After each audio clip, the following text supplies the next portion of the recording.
আসসালামু আলাইকুম রহমতুল্লাহ। গত পর্বে বলা হয়েছিল যে সমস্ত ভাই বোনদের পক্ষ থেকে কুরবানি আদায় করা হবে ওই সমস্ত ভাই বোনদের জন্য আলাদা কিছু সুন্নাহ আমল রয়েছে এবং জিলহজ মাসের প্রথম 10 দিনের বিশেষ কিছু ফাজাইল রয়েছে যা অন্যান্য দিনে পাওয়া যায়নি। যেমন জিলহজ মাসের প্রথম 10 দিনের ফাজাইল সম্পর্কে হাদিস শরীফে আসছে তিরমিজির 758 নম্বর হাদিস, জামে তিরমিজির 758 নম্বর হাদিস।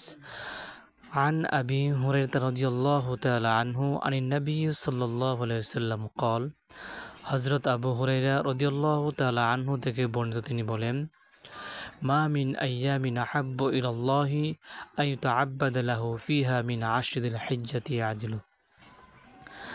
জিলহজ মাসের প্রথম 10 দিন অপেক্ষা আর কোনো উত্তম দিন নেই যেই দিন আল্লাহ তাআলার ইবাদতের জন্য প্রিয় হতে পারে। অর্থাৎ আল্লাহ তাআলার কাছে এই 10 দিনের আমলের চেয়ে আর কোনো আমল প্রিয় নয়। অর্থাৎ এই 10 দিনের আমল আল্লাহ তাআলার কাছে অনেক অনেক প্রিয়।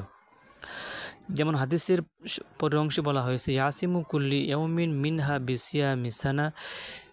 এই 10 দিনের প্রত্যেক দিনের রোজা 1 বছরের রোজার সমতুল্য, সুবহানাল্লাহ। এবং পরে বলা হয়েছে ওয়াকিয়ামু কুল্লি লাইলাতিন মিনহা বিকিয়ামি লাইলাতুল কদর। অর্থাৎ এর প্রত্যেক রাতের ইবাদত লাইলাতুল কদরের ইবাদতের সমতুল্য, সুবহানাল্লাহ। সুতরাং এই জিলহজ মাসের প্রত্যেক দিনের রোজার এত সম্মান, এত ফজিলত। সুতরাং আমরা চেষ্টা করব প্রত্যেকেই জিলহজ মাসের রোজাগুলি, নফল রোজাগুলি আদায় করার জন্য এবং রাত্রে জাগরণ করে আমরা অবশ্যই কিছু না কিছু আমল করার চেষ্টা করব ইনশাল্লাহ। এবং বলা হয়েছে যে সমস্ত ভাই বোনের পক্ষ থেকে কোরবানি আদায় করা হবে ওই সমস্ত ভাই বোনদের স্বতন্ত্র কিছু আমল রয়েছে। যেমন হাদিস শরীফে আসছে, উম্মে সালামা রাদিয়াল্লাহু তাআলা আনহা থেকে বর্ণিত একটি হাদিস আসছে সহিহ মুসলিম শরীফের 1977 নম্বর হাদিস, 1977 নম্বর হাদিস। আন উম্মে সালামাত রাদিয়াল্লাহু তাআলা আনহা আন্না নবিয়্য সাল্লাল্লাহু আলাইহি ওয়াসাল্লাম কল।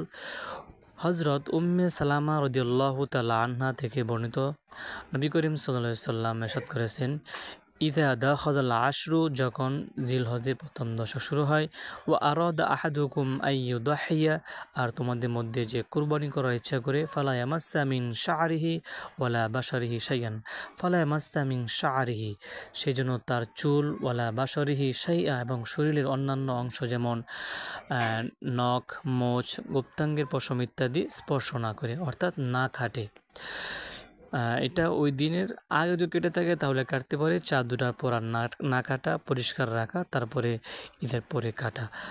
এটা সুন্নাহ। আমরা এই আমলটুকু করতে পারি। যে সমস্ত ভাই বোনদের পক্ষ থেকে কোরবানি আদায় করা হবে ওই সমস্ত ভাই বোনদের জন্য এই আমলটাকে আমরা করতে, এটা সুন্নাহ।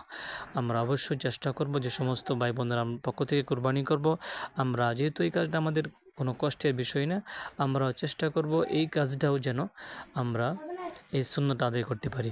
আল্লাহ তাআলা আমাদের প্রত্যেককেই কুরবানির ফজিলতটা এই জিলহজ মাসের প্রথম থেকে 10 দিনের ফজিলত অর্জন করার তৌফিক দান করুক, এবং পাশাপাশি যে সমস্ত ভাই বোনদের পক্ষ থেকে কোরবানি আদায় করা ওয়াজিব ওই সমস্ত ভাই বোনদের পক্ষ থেকেও এই সুন্নাহটা যেন আমরা আমল করতে পারি। আল্লাহ তাআলা সেই তৌফিক দান করুক। আসসালামু আলাইকুম ওয়া রাহমাতুল্লাহ।